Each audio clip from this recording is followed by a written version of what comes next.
السلام علیکم، عمران انصاری کا سلام۔ آج کے نئے پوڈ کاسٹ کے ساتھ ایک نئے مہمان جو کہ بہت ہی انفارمیٹیو بھی ہوگا، عام عوام اور علماء کے درمیان جو ایک ڈسٹنس ہے اس کو بھی ہم ڈسکس کریں گے۔ ان کا میں تعارف کراتا چلوں۔ محمد طیب عباسی نام ہے، 2 جنوری 1987 میں پیدا ہوئے ہیں۔ علی پور پنجاب میں ان کی پیدائش ہوئی ہے۔ باقاعدہ طور پر درس نظامی جو عالم کا کورس کہلاتا ہے وہ کورس کمپلیٹ کیا ہے، اس کے بعد پھر مفتی کا کورس کیا ہے، اور ایک مدرسے میں ایک مسجد میں باقاعدہ طور پر امامت کا اور درس قرآن کا کام کر رہے ہیں۔ باقاعدہ طور پر ہم اس پروگرام کا آغاز کرتے ہیں۔ السلام علیکم۔ وعلیکم السلام۔ کیسے ہیں؟ الحمدللہ۔ آپ کو میں کیا کہوں، قاری صاحب کہوں، مفتی صاحب کہوں، عالم کہوں، کس نام سے پھر ہم پروگرام کو لے کے محمد طیب کہتے ہیں۔ محمد طیب کہہ لیں؟ چلے، ویسے ادب کے تو خلاف ہے لیکن جیسا انہوں نے کہا تو اسی طرح لے کے چلتے ہیں۔ ویسے یہ مفتی طیب صاحب ہیں نا، تو ہم طیب صاحب لے کے چلتے ہیں۔ طیب صاحب صحیح رہے گا، ٹھیک ہے جی۔ بنیادی طور پر بچپنا کیسا گزرا، کہاں پر تعلیم حاصل کی، اس کے بعد پھر ہم اصل مزید جو آپ کا جو ٹاپک ہے اس پر ہم آئیں گے۔ بچپنا میرا آبائی علاقے علی پور میں گزرا۔ علی پور کہاں پر ہے؟ یہ ضلع مظفر گڑھ ہے، پنجاب کا ایک ضلع ہے، اس کی تحصیل ہے علی پور۔ اس کا ایک نواحی علاقہ ہے سیت پور۔ اچھا اچھا۔ تو وہاں پر ہم 5 بہن بھائی ہیں۔ آپ کون سے نمبر میں آخری۔ اچھا، آخری ہے۔ 5واں میں ہوں بہن بھائیوں میں، سب سے چھوٹا۔ لاڈلے بس اماں کا ابا کا۔ اچھا، ماشاءاللہ۔ تو الحمدللہ یہ ہے کہ 4 بہن بھائی ہمارے جو ہے وہ عصری تعلیم میں لگے۔ یہ عصری تعلیم کیا کہلاتی ہے؟ یہ آج کل جیسے جو دنیاوی تعلیم کہلاتی ہے اس کو ہم عصری تعلیم کہتے ہیں، اور جو دینی تعلیم ہوتے ہیں اس کو دینی تعلیم کہتے ہیں۔ تو والد صاحب کی خواہش تھی کہ 5th کلاس کے بعد کے بھی طیب کو حافظ بنانا ہے۔ اچھا، ماشاءاللہ۔ تو والد صاحب بھی آرمی میں خطیب تھے، تو پھر اسی خواہش کی تکمیل میں پھر کراچی کا سفر ہوا۔ جو قرآن حفظ کیا وہ کراچی میں آ کے جی، کراچی میں آ کے آغاز کیا۔ کون سی عمر میں آئے؟ میں آیا تھا 99 میں، 12 سال کی عمر میں۔ اچھا، کہاں سے آپ نے قرآن حفظ کیا؟ میں نے آغاز کیا تھا اشرف المدارس سے۔ اشرف المدارس کراچی کے اندر کہاں پر ہے یہ گلشن اقبال میں تھا، اب گلستان جوہر میں ہے۔ اچھا، ٹھیک ہے۔ اور پھر اس کے بعد میں دوسرے مدرسے میں شفٹ ہوا قاعدے کے بعد، جامع مسجد گوہر سلطان میں۔ اچھا، یہاں مسجد کے اندر کلاس لگی اور یہاں سے حفظ پورا کیا میں نے۔ یہاں سے حفظ پورا کیا، ٹھیک ہے۔ اس کے بعد کا جو سفر رہا علم درس نظامی کا، جو عالم بننے کا، وہ کہاں سے کمپلیٹ کیا؟ وہ پھر حفظ کے بعد ایک میٹرو ویل میں گلزار ہجری میں مدرسہ ہے، جامعہ انوار الصحابہ۔ اچھا، وہاں پہلا سال میں نے وہاں پڑھا، اولا جسے ہم کہتے ہیں۔ اچھا، ٹھیک ہے۔ اور ہماری جب درس نظامی میں کہتے ہیں کہ اولا میں ہوتی ہے صرف اور نحو، یہ بیس ہے۔ جس ادارے میں صرف و نحو کی تعلیم اچھی ہو تو بچہ وہاں زیادہ جاتا ہے۔ اچھا اچھا۔ تو اس بنیاد پر میں وہاں گیا تھا کہ تاکہ میری بیس اچھی بنے۔ یہ کیا صرف اور نحو، یہ کیا ہے؟ صرف کیا ہے؟ صرف یہ عربک کے انداز میں جو قرآن کی آیاتیں ہوتی ہیں تو اس کے صیغے ہوتے ہیں کہ یہ فعل ہے، ماضی ہے، مستقبل ہے۔ اچھا، ٹھیک ہے۔ اور نحو کہتے ہیں کہ قرآن پاک کے اندر جو زیر زبر پیش لگتا ہے، یہ علم کا نام ہے نحو۔ اچھا، تو وہ وہاں سے آپ نے درس نظامی کا جو عالم بننے کا کورس ہے وہ وہاں سے مکمل؟ نہیں، وہاں 1 سال وہاں میں نے پڑھا۔ اچھا، وہاں یہ کتنے سال کا ہوتا ہے؟ یہ کل 8 سال کا ہے۔ جو عالم بننے کا جو کورس ہے وہ 8 سال کا کورس ہے۔ اچھا، ہم اب تک سنتے آ رہے ہیں کہ میڈیکل کی ڈاکٹری بننے کے لیے 5 سال کا بڑا کورس ہوتا ہے، اس سے بڑا تو یہ عالم کا کورس ہوا جو 8 سال کا مکمل ہوتا ہے۔ ماشاءاللہ، بڑی بات ہے۔ تو وہ 1 سال کے بعد پھر آپ کہاں چلے گئے؟ 1 سال کے بعد پھر اس سال کے دوران میرا ایک دفعہ چکر لگا گلشن اقبال بیت المکرم مسجد میں۔ اچھا، گلشن اقبال کراچی میں بیت المکرم میں۔ وہاں میں نے مغرب کی نماز پڑھی۔ مغرب کی نماز کے بعد میں باہر نکلا تو مجھے پتہ چلا کہ سامنے ایک مدرسہ ہے اس بیت المکرم مسجد کے اندر، جامعہ دارالعلوم کراچی کی شاخ تھی، برانچ تھی۔ اچھا، تو اس میں میری نظر پڑی تو میں نے کہا میں نے یہاں ایڈمیشن لینا ہے۔ اچھا، خواہش ظاہر کی۔ اور پھر اس کی تکمیل کے لیے پھر میں نے معلومات لینا شروع کی تو پتہ چلا کہ اس کا بڑا کڑا امتحان ہوتا ہے۔ پھر اس کی محنت شروع کی، اللہ سے مانگنا شروع کیا، تو اگلے سال میرا وہاں ایڈمیشن ہو گیا۔ بس اللہ پاک سے اللہ نے انتظام کرا دیا۔ تو یہ دارالعلوم کہاں پر ہے؟ دارالعلوم کراچی؟ یہ کرنگی میں ہے۔ اس کے بانی ہیں مفتی شفیع صاحب رحمہ اللہ، جی بالکل، مفتی اعظم پاکستان، چیف جسٹس بھی رہے ہیں پاکستان کے پہلے۔ اور مولانا شفیع عثمانی صاحب، جی، ان کے بیٹے مولانا تقی عثمانی صاحب، مولانا رفیع عثمانی صاحب رحمہ اللہ، یہ ہمارے استاد ہیں۔ اچھا اچھا، ان سے پھر وہاں پر جو مزید 7 سال کا کورس رہ گیا تھا وہ آپ نے وہاں مکمل کیا۔ جی بالکل۔ کورنگی دارالعلوم کے اندر. دارالعلوم کے اندر. اچھا وہ جو عالم بننے کے بعد پھر ایک مفتی کا کورس ہوتا ہے جی جو فتویٰ دے سکتے ہیں, فتویٰ دے سکتے وہ بھی مکمل کیا ہوا ہے؟ وہ چیز وہ بھی کیا ہے. وہ کہاں سے کیا؟ وہ کراچی میں کیا ہے, ایک ادارہ ہے مفتی شاہد صاحب ان کے پاس سے. اچھا وہ کہاں پر ہے؟ یہ ہے اللہ آپ کا بھلا کرے بہادر آباد کے قریب. اچھا وہ کتنے سال کا ہوتا ہے؟ وہ 1 سال کا بھی ہوتا ہے, 2 کا بھی ہوتا ہے, 3 کا بھی ہوتا ہے. اچھا وہ آپ نے کتنے سال کا کیا؟ وہ میں نے 2 سال کا کیا. تو اس میں کیا فرق ہوتا ہے 1 سال 2 سال اور 3 سال والے میں؟ اس میں یہ ہوتا ہے کہ مختلف تمرینات مسائل آتے ہیں, اس کو حل کرنا ہوتا ہے. جتنا زیادہ جتنا آپ ٹائم لگائیں گے اس کی ایکسپرٹیز زیادہ ہوتی جی زیادہ ہوتی ہے. تو آپ نے وہاں سے کیا, تو دارالعلوم سے مکمل کیوں نہیں کیا؟ دارالعلوم سے وہ 3 سال کا تھا اور اس کا معیار بہت زیادہ تھا. وہاں بہت محدود ایڈمیشن ملتے ہیں, کوئی 10 اگر 2000 بچے ہیں طالب علم ہیں علماء ہیں تو اس میں سے کوئی 5 کو لیں گے وہ. تو اچھا اس میں اور رہ گئے تھے. تو پھر وہاں سے جا کر جو درس نظامی ہے اور مفتی کورس ہے, یہ کون سی ایئر میں مکمل ہوا آپ کا؟ یہ میرا ہوا ہے درس نظامی 2010 میں. 2010 میں جی مطلب عالم جب بنے مطلب 16 سال ہو گئے. 16 اور اس کے بعد کا پھر یہ 2 سال کا 2012 میں تو تقریباً یہ کتنے ہو گئے 16 میں سے 99 سے 13 سال. ہاں 13 سال کے قریب آپ کو مکمل ہو گئے. اس کے بعد کا پھر پیریڈ کیا رہا؟ ہاں اس کے بعد پھر ارادہ تھا سال لگانے کا جماعت میں. تبلیغ جماعت. اچھا اس میں پھر ہوا یہ کہ والد صاحب رحمہ اللہ یہاں کراچی میں تھے تو ان کا حکم ہوا کہ نہیں ایک ادارے میں نظامت ہے آپ اس کو سنبھالیں. اچھا امامت کا اعتبار سے پہلے نظامت تھی, ایک ادارہ نظامت اور اچھا نظام اس کے نظام اس کے سارے ہمارے ہاں اس کو مینجمنٹ کو نظامت کہتے ہیں. اچھا مینجمنٹ کا عربی ورڈ کہہ لیں کہ نظامت کو, اس کو میں نے لیا. وہاں پھر ذمہ داری سنبھالی. کتنے سال کی وہاں سے اب تک چل رہا ہے 2010 سے. وہ تقریباً 13 سال سے آپ نظامی انتظامی امور اس کی مینجمنٹ سارا کچھ آپ اس میں آپ ایز اے استاد کے طور پر بھی ہوتے ہیں یا انتظامی امور ہی سنبھالتے ہیں؟ میں انتظامی امور میں ہوتا ہوں لیکن بحیثیت استاد بھی کبھی کبھی ان بچوں کے ساتھ ملنا پڑتا ہے. اچھا تو وہ تو انتظامی امور ہے. آپ ایک کہیں پر امامت بھی کرتے ہیں؟ جی میری امامت بھی ہے. فی الحال جامع مسجد نور میں ہے. پہلے جامع مسجد گوہر سلطان جہاں سے میں نے حفظ کیا اس کی نائب امامت رہی ہے میرے پاس. اچھا جی ماشاءاللہ سے. چلیں آج کا ہمارے اعتبار سے یہ ایک دینی اعتبار سے بڑی انفارمیٹیو ہمارے پاس انفارمیشن جمع ہوتی چلی جائے گی. اچھا 1-2 باتیں ہیں جو میرے ذہن میں آ رہی ہیں نا. مفتی طیب صاحب کہوں گا یہ میں زیادہ ایزی محسوس کروں گا ورنہ مجھے ادب کے خلاف لگ رہا ہے کیونکہ جس طرح ڈاکٹر کو ڈاکٹر نہ بولیں تو وہ عجیب سا لگتا ہے. وہ اس کو بھی عجیب سا لگتا ہے. اچھا آپ نے یہ محسوس کیا ہے کہ عام عوام اور علماء کرام کے درمیان جو ہے نا ایک ڈسٹنس ہے, بالکل وہ جاتے نہیں ہیں, علماء جاتے نہیں ہیں, عام عوام آتے نہیں ہیں. تو وہ اپنے دائرے کے اندر کام کر رہا ہے, وہ اپنے دائرے میں ہے. تو اس دوری کو کیسے, اس جو ڈسٹنس ہے اس کو کیسے کور کیا جائے, کیسے ملایا جائے, کیا ذہن میں بات ہے؟ اس میں میں یہ سمجھتا ہوں کہ ہمارے جو علماء گزرے ہیں ان کے جو مزاج میں تھوڑی سی سختی ہے جو گزرے ہیں. ہاں ابھی بھی ایک طبقہ ہے. اچھا ٹھیک ہے. تو ان کا جو روب اور دبدبہ اتنا ہے یا وہ اتنا سخت انداز سے رہتے ہیں جس کی وجہ سے عوام دور رہتی ہے ان سے. اچھا ہاں بالکل. جیسے مجھے یاد ہے کہ اگر ہم کسی مفتی صاحب کے پاس جائیں اپنا کوئی مسئلہ لے کر تو پوچھیں کہ بھائی یہ چیز حلال ہے حرام, تو جواب آتا حرام ہے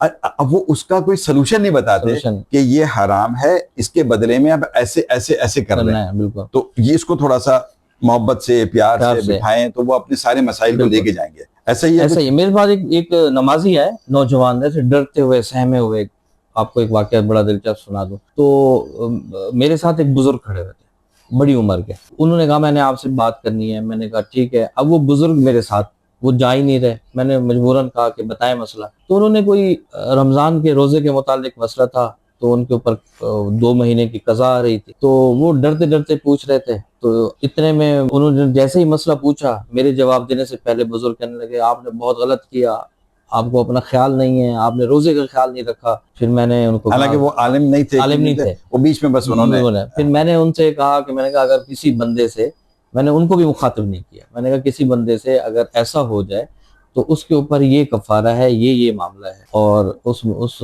جو سائل تھا اس نے کہا ٹھیک ہے میں اس کے اوپر آپ سے توبہ کر لے اور کفارہ کرے جو بھی ہے معاملہ. وہ جب چلے گئے تو میں نے ان بزرگ سے کہا آپ کو کس نے کہا ان کو ڈانٹا, ان کو تو آپ نے شرمندہ کر دیا, یہ مسئلہ پوچھنے نہیں آئے گا. جی. تو اب قرآن پاک کیا کہتے ہیں، آپ قرآن کی تعبیر دیکھیں، بالکل بالکل، فَبِمَا رَحْمَةٍ مِّنَ اللَّهِ لِنْتَ لَهُمْ، اے محبوب اللہ کی رحمت ہے آپ نرم دل ہیں، اللہ کی رحمت ہے کہ آپ نرم دل ہیں. اچھا حضور پاک صلی اللہ علیہ وسلم نے فرمایا ہاں، وَلَوْ كُنْتَ فَظًّا، اگر آپ سخت دل غلیظ القلب اور سخت گو ہوتے تو لَنْفَضُّوا مِنْ حَوْلِكَ، یہ آپ سے بھاگ جاتے صحابہ. اوہ اوہ، اس کا نام نرم دل اور اچھا اخلاق ہونا کتنا ضروری کتنا ہے، ضروری ہے، بہت ضروری ہے. ضروری ہے. اب قرآن کی تعبیرات میں یہی ہے کہ ہمیں نرمی سے، علماء اگر محبت سے پیش آ جائیں پھر عوام جڑے گی. ٹھیک ہے. اب لیکن ہمیں دونوں طرف دیکھنی چاہیے کہ علماء کرام کو بھی نرم مزاجی سے پیش آنا چاہیے بالکل، اور عام عوام بھی کو بھی جانا چاہیے. اپنے اگر ڈاکٹر اچھے مزاج کا نہ ہو تو ہم بھی جاتے ہیں، جاتے ہیں، وکیل اچھا نہ ہو تو ہم جاتے ہیں، ہیں چاہے وہ بالکل جس بالکل، مزاج سے بھی بات کرے. تو علماء کرام اگر مزاج میں اگر سخت ہیں تو پھر ہم ان کے بعد ایسا نہیں ہے کہ چھوڑیں، جائیں اپنے مسائل ڈسکس کریں اور بات کریں. اللہ پاک علماء کرام اور عوام کے درمیان جو ڈسٹنس ہے وہ دور کرے، ہے نا. قریب آئیں گے تو بہت سارے مسائل بھی حل ہوں گے انشاءاللہ. بالکل. ویسے پڑھنے میں آپ اچھے بچوں میں شمار ہوتے تھے؟ جی الحمدللہ، کافی اچھا گزارا ہو جاتا ہے. گزارا ہوتا. پڑھنے کے بعد جو آپ نے عملی طور پر قدم رکھا، شادی اور شادی کے بعد کی ذمہ داریاں آئیں، تو اس میں مشکلات فیس کی آپ نے؟ کافی ساری مشکلات، کافی ساری. یہ تو فائنینشیل طور پر آج کل یہ بھی بڑا المیہ ہے کہ ہمارے علماء کرام مدارس کے اندر جو ہے نا تنخواہیں بہت کم ہیں، بہت کم ہے، بیچارے گزارا کر رہے ہوتے ہیں. تو یہ میری عوام سے بھی خاص طور پر درخواست ہوگی کہ جس طرح اپنے گھر کے اندر ہم اپنی فیملی کو دیکھتے ہیں، اپنے بھائی بہنوں کو دیکھتے ہیں، اپنے بچوں کو دیکھتے ہیں، تو اسی اعتبار سے ہمارے محلے کے اعتبار سے جو مسجد ہیں اس کے اندر جو امام ہیں، مؤذن ہیں، ان کی خیر خواہی کیا کریں. وہ بیچارے خاموشی سے زندگی گزارتے ہیں، ان کو ذاتی طور پر جا کر ان کی معاونت بھی کریں، ان کے ساتھ جو ہے ان کی جو پرابلم ہے ان کو سالو کریں. بڑی دعائیں بھی ملیں گی اور بہت سارا اجر بھی ملے گا، ہے نا. تو یہ دیکھا گیا کہ علماء کرام کے حوالے سے جو مدارس کے اعتبار سے جو کام سر انجام دے رہے ہوتے ہیں ان کی تنخواہیں بہت کم ہوتی ہیں اور وہ گزارا کرنا پھر مشکل ہوتا ہے، بیچارے خاموش رہتے ہیں. بہت زیادہ اس طرح کی پرابلم فیس کی آپ نے؟ کافی ساری پرابلم. اس موقع پر علماء کرام کو جب یہ شعبہ آ جائے، یہ حالات آ جائے، تو کیا کرنا چاہیے؟ اس میں میں اس نتیجے پر پہنچا ہوں کہ صرف تدریس پر یا امامت پر آپ انحصار نہ کریں. بالکل، میں بھی یہ سننا چاہ رہا تھا. آپ کا جو ہے نا متبادل آپ کے پاس عقل اللہ نے دی ہے، شعور دی ہے، تو آپ کاروبار کریں، کوئی کاروبار کریں، کچھ چیز کام کریں، کسی شعبے میں جائیں، کچھ ذرائع اختیار کریں. اچھا، مختلف، یہ ضروری ہے ورنہ آپ سروائیو نہیں کر پائیں گے. آپ نے کچھ کیا؟ میں نے بہت سارا کر رہا ہوں، کیا بھی ہے. کچھ بتانا چاہیں گے؟ بالکل بالکل. میں نے ایک حجامہ سیکھا.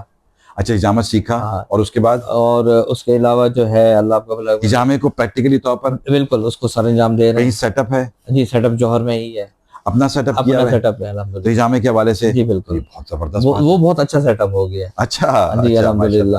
اور اس کے علاوہ تو حجامے کے سلسلے میں کوئی آنا چاہے تو پھر وہ آپ کے پاس آ کر بالکل رابطہ کرے انشاءاللہ. اچھا، یہ بھی اچھا ہو گیا، حجامہ ایک سنت عمل ہے، وہ کسی دیندار کے پاس جائیں گے تو ایک دلی طور پر مطمئن بھی ہوں گے. بالکل بالکل.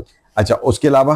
اچھا، اس کے علاوہ ایسا ہے کہ میں نے ایک طالب علمی سے بھی کچھ کاروبار شروع کر دیے تھے. اچھا. تو اس میں بعض میں پروفٹ ہوا، بعض میں نقصان ہوا. تو یہ انسان اس مراحل سے گزرتا رہتا ہے. مثال کے طور پر موبائل کی خرید و فروخت کا کام کیا میں نے. ایک وہ سی ڈیز کی خرید و فروخت کیا. اس پہلے مولانا طارق جمیل صاحب کے بیان آتی تھی، تو وہ کچھ 3-4 ہزار سے میں نے کام شروع کیا تھا. تو یہ سلسلہ چل رہا ہے شروع سے، تھوڑا کہیں نہ کہیں. تو دھوکا ہوا قریبی سے؟ دھوکا ہوا دوستوں سے، جاننے والوں سے دھوکا بہت ہوا. اچھا، میرا اب تجربہ یہ ہے کہ ہر دوسرا بندہ اللہ بس وہ کرے فراڈ ہو رہا ہے اس کے ساتھ. ہر دوسرے بندے کے ساتھ فراڈ ہو رہا ہے. بڑا مشکل ہو گیا ہے، بڑا مشکل. اللہ پاک جو ہے نا یہ فراڈ، دھوکہ دہی، جھوٹ سے جو ہے نا یہ عمومی طور پر پاکستان سے بھی اور سارے مسلمانوں سے یہ چیز ختم کروائے. اچھا جی. اچھا، ہمارے چھوٹے چھوٹے ایک سیگمنٹ ہیں جس کو ہم کمپلیٹ کرنا چاہیں گے. تو ایک تو یہ ہے کہ آپ کی اب تک کی جو لائف ہے اس میں آپ کی ڈیٹ آف برتھ بھی ہوئی اور ڈیٹ آف میرج بھی ہے، ڈیٹ آف کمپلیشن آف عالم کا جو کورس ہے وہ بھی ہے، اور بھی بہت ساری چیزیں ہیں. تو آپ پورے سال کے اندر کون سے دن کو آپ کہتے ہیں کہ یار یہ میرا ایک میموریبل ڈے ہے، میں اس کو یاد کرتا ہوں اس دن کو خاص؟ بڑا مشکل سوال ہے. ڈیٹ آف میرج اگر نہیں کہیں گے تو گھر والی مسئلہ ہو جائے گا. اچھا، ویسے مجھے جہاں تک لگتا ہے اس سوال میں میری زندگی کے اندر جو تبدیلی آئی ہے، میرا جب دارالعلوم میں ایڈمیشن ہوا ہے.